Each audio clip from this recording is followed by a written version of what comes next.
গত পর্বে আমি আপনাদেরকে দেখিয়েছি দাওয়াই পানি থেকে আমরা দার্জিলিংয়ের উদ্দেশ্যে যাত্রা শুরু করি। দার্জিলিং পৌঁছানোর পথে আমরা দেখে নিই ঘুম মনেস্ট্রি এবং বাতাসিয়া লুপ।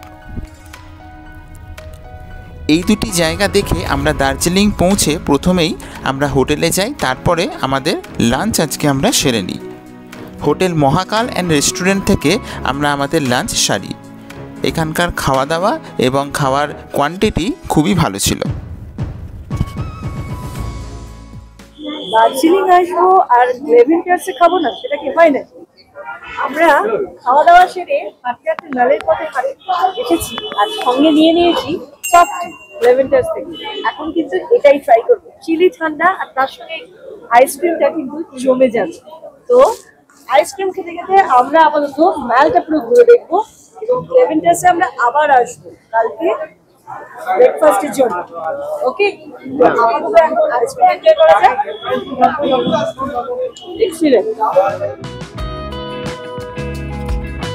দার্জিলিং মানেই বাঙালিদের কাছে এক ভালোবাসার শহর, তাই গ্রিনারিজের সামনে সেই সেলফি পয়েন্ট আসা হয়ে উঠেছিল ভালোবাসায়। যাই হোক, সেই ভালোবাসার ছোঁয়া গায়ে লাগিয়ে আমরাও বেশ কয়েকটি ছবি এবং সেলফি সেখানে তুলেছিলাম। বিকেলের মিঠে রোদ গায়ে মেখে আমরা ঘুরে বেরিয়েছিলাম এই দার্জিলিংয়ের ম্যালটা। তবে এবারে একটু হোটেলে ফিরে যাবার পালা, একটু রেস্ট নেবার পালা। এই ম্যালেতে ফিরে আসব সন্ধেবেলা, ভালো করে এক্সপ্লোর করব এবং আপনাদেরকে দেখাবো এই দার্জিলিং ম্যাল। তাহলে একবারে দেখা হচ্ছে সন্ধেবেলা এই দার্জিলিং ম্যাল থেকে।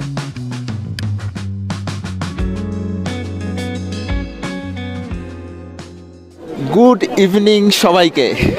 চলে এসেছি এখন আমরা দার্জিলিং ম্যালে এবং দার্জিলিং ম্যালকে এক্সপ্লোর করতে। সন্ধে এখন বাজে 7টা। এখন আমরা দার্জিলিং মলে এসে দাঁড়িয়েছি এবং এই ম্যালটাকে এখন আমরা চষে বেড়াবো। সকালবেলাতে এসেছিলাম জাস্ট হোটেলে যাওয়ার জন্য বা খাওয়ার জন্য, একবার এর ওপর দিয়ে হেঁটে তাড়াতাড়ি করে চলে গেছিলাম। সেরকমভাবে ভালো করে ঘোরা হয়নি বা দেখা হয়নি বা আপনাদেরকে সেইভাবে দেখানো হয়নি। কিন্তু এইবারে সন্ধেবেলা আমরা এসেছি, হাতে অনেকটা সময় আছে, প্রায় 2 ঘন্টা।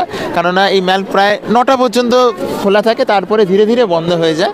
তো 2 ঘন্টা 3 ঘন্টা কিন্তু আমরা পুরোপুরি ম্যালে ঘুরে বেড়াবো, অনেক কিছু এক্সপ্লোর করব। রাত্রিরে ডিনারটাও কিন্তু এখান থেকেই আমরা করব। তো সেই জন্য আমরা 3 জনে মিলে চলে এসেছি, বাকি সদস্যরা একটু পরে জয়েন করছে। তো আমরা 3 জনে মিলে এখানে এসেছি। তো দার্জিলিংয়ের ভাইবস কেমন লাগছে নীলাদ্রি? দারুণ, খুব ভালো লাগছে। এটা আমার সেকেন্ড টাইম দার্জিলিং। প্রথমবারে দেখেছিলাম, তার থেকে অনেক জায়গায় পরিবর্তন হয়েছে।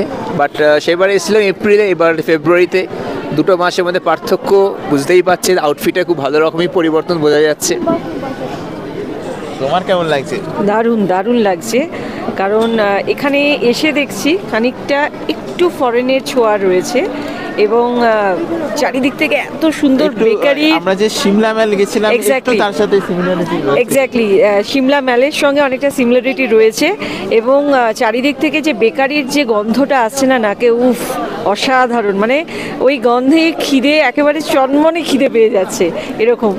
তো সেটা আমরা এনজয় করার জন্য প্রত্যেকে বেরিয়ে পড়েছি।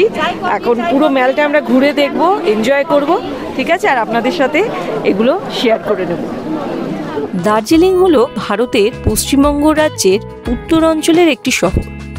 এটি সমুদ্রপৃষ্ঠ থেকে ৬৭০৯ ফুট উচ্চতায় পূর্ব হিমালয়ের শিবালিক পর্বতশ্রেণীতে অবস্থিত। ঊনবিংশ শতাব্দীর গোড়ার দিকে ভারতে কোম্পানি শাসনাধীনে ব্রিটিশ কর্মকর্তা, সেনা সদস্য ও তাদের পরিবারের সম্ভাব্য গ্রীষ্মকালীন বসবাসের জন্য দার্জিলিং শহরকেই বাছাই করা হয়। এই সরু পর্বতশিরা সিকিম রাজ্য থেকে ইজারা নেওয়া হয় এবং ঘটনাচক্রে ব্রিটিশ ভারতের সাথে সংযুক্ত করা হয়। এরপর এই অঞ্চলে প্রচুর চা বাগানও গড়ে ওঠে এবং পাহাড়ের ঢালে চা উৎপাদন নিয়ে নিরীক্ষা অত্যন্ত সফল হয়। চা উৎপাদকেরা কালো চায়ের সংকর উৎপাদন করতে শুরু করেন এবং নতুন ধরনের গাজন প্রক্রিয়ার উদ্ভাবনা করেন। এর ফলে যে বিশেষ দার্জিলিং চায়ের উদ্ভব ঘটে তা আন্তর্জাতিক স্তরে স্বীকৃতি লাভ করে এবং বিশ্বের সর্বাধিক জনপ্রিয় কালো চাগুলির মধ্যে অন্যতম আসন গ্রহণ করে। আমরা ঘুরতে ঘুরতে চলে এলাম গ্লিনারিজে সন্ধেবেলার স্ন্যাক্স খেতে। এটি একটি জনপ্রিয় বেকারি এবং রেস্তোরাঁ যা দার্জিলিং শহরের একটি অতি পরিচিত স্থান। গ্লিনারিজ মূলত একটি বেকারি হিসাবে যাত্রা শুরু করে। প্রথমে এর নাম ছিল ভ্যাডো, যা একজন ইতালীয় ব্যক্তির মালিকানাধীন ছিল। পরে প্লিভা নামের এক ব্যক্তি এটি কিনে নেন এবং নামকরণ করেন প্লিভা বেকারি। যে বাড়িতে বেকারিটি ছিল তার নাম ছিল গ্লেনারিজ, আর সেই নাম থেকেই পরবর্তীকালে পুরো বেকারির নাম হয় গ্লিনারিজ। গ্লিনারিজ এখন একটি জনপ্রিয় স্থান, যেখানে বেকারি, ক্যাফে, রেস্তোরাঁ এবং একটি লাউঞ্জও রয়েছে। এখানে লাইভ মিউজিকেরও ব্যবস্থা আছে।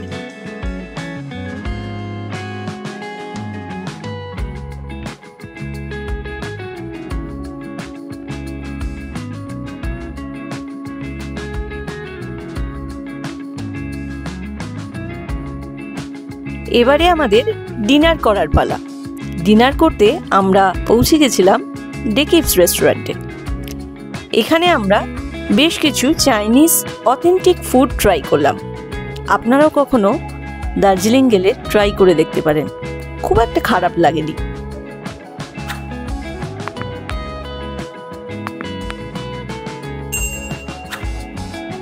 দার্জিলিংয়ের আমাদের প্রথম রাত প্রায় শেষের দিকে। ডিনার কমপ্লিট করে নিলাম। ডিনার কমপ্লিট করে এখন আমরা হেঁটে হেঁটে যাচ্ছি আমাদের হোটেলের উদ্দেশ্যে। তো হোটেলে যাব, হোটেলে গিয়ে ঘুমিয়ে পড়বো ফ্রেশ হয়ে, কারণ কালকে সকালবেলা কিন্তু আমাদের উঠতে হবে। 4:30টার সময় আমরা বেরিয়ে যাব এবং যাব হচ্ছে কালকে টাইগার হিলে। টাইগার হিলে গিয়ে সেখান থেকে সানরাইজ দেখবো। এবার দেখা যাক কতটা ওয়েদার ক্লিয়ার পাই। তো ভোরবেলা ওঠার আছে কাল, প্লাস টাইগার হিল দেখে এসে আবার কিন্তু সারাদিনের প্রোগ্রাম কালকে দার্জিলিংয়ের সাইট সিনে।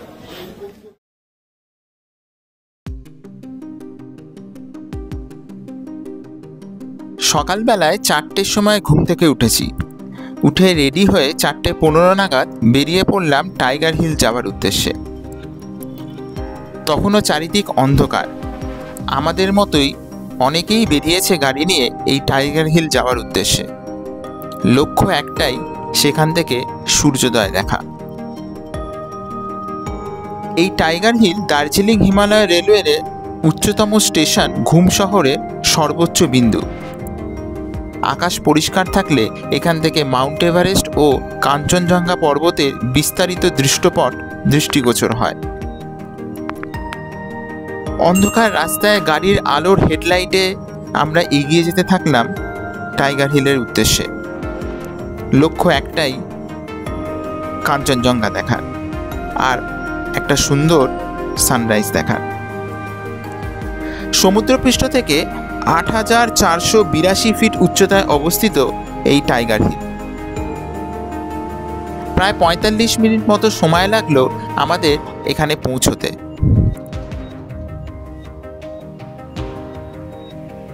অন্ধকার কেটে ধীরে ধীরে রঙের খেলা আকাশে শুরু হলো। ঠান্ডায় কাঁপতে কাঁপতে আমরা একভাবে তাকিয়ে রয়েছি সেই সূর্যোদয় দেখার জন্য। আমাদের মতো অনেক অনেক ট্যুরিস্ট গেছে সেই সূর্যোদয়ের সাক্ষী হতে। একটা সময়ের পর শুরু হলো সেই মহাজাগতিক দৃশ্য, সেই সুন্দর সূর্যোদয়।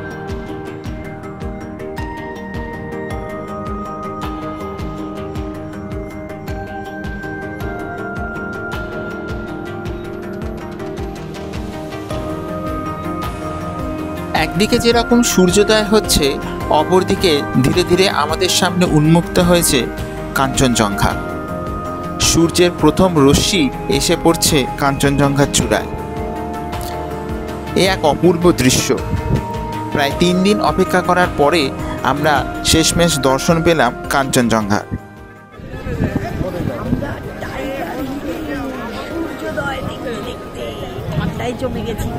ওই পেছনে কাঞ্চনজঙ্ঘা একটুখানি দেখা গেছে, একটুখানি আলটিমেটলি দেখা গেছে। দর্শন পেলাম তাহলে।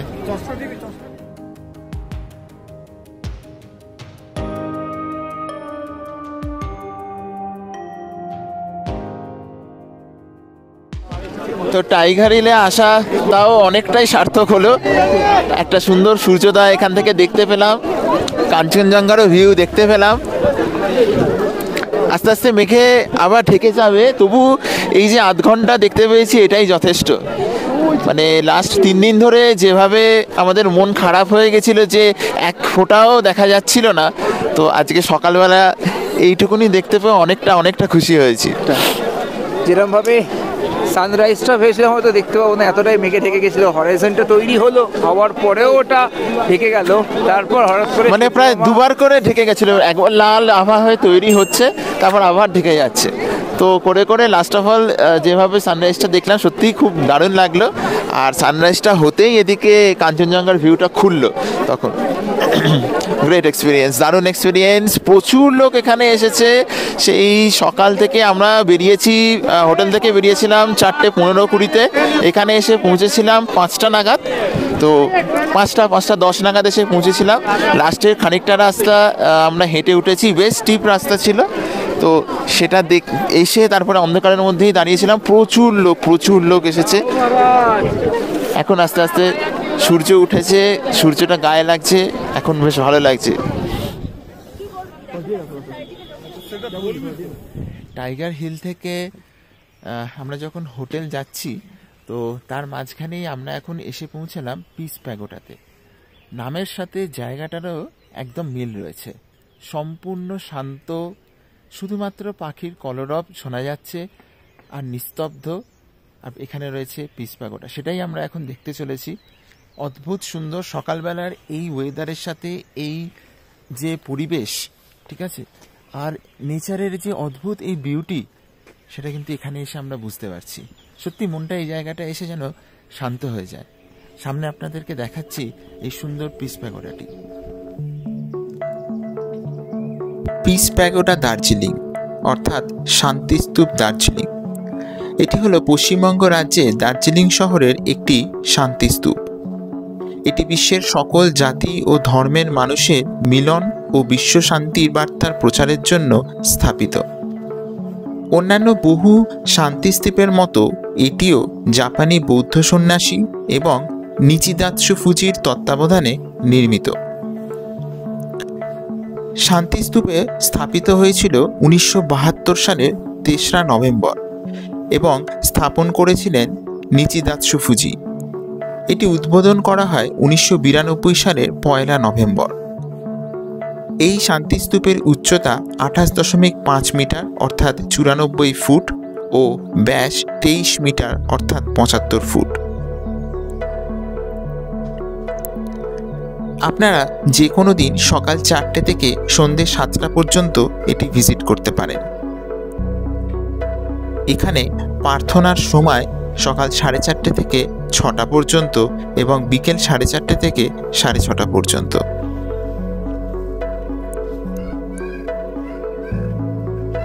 এই শান্তিস্তূপে ঢোকার কোনো প্রবেশ মূল্য নেই।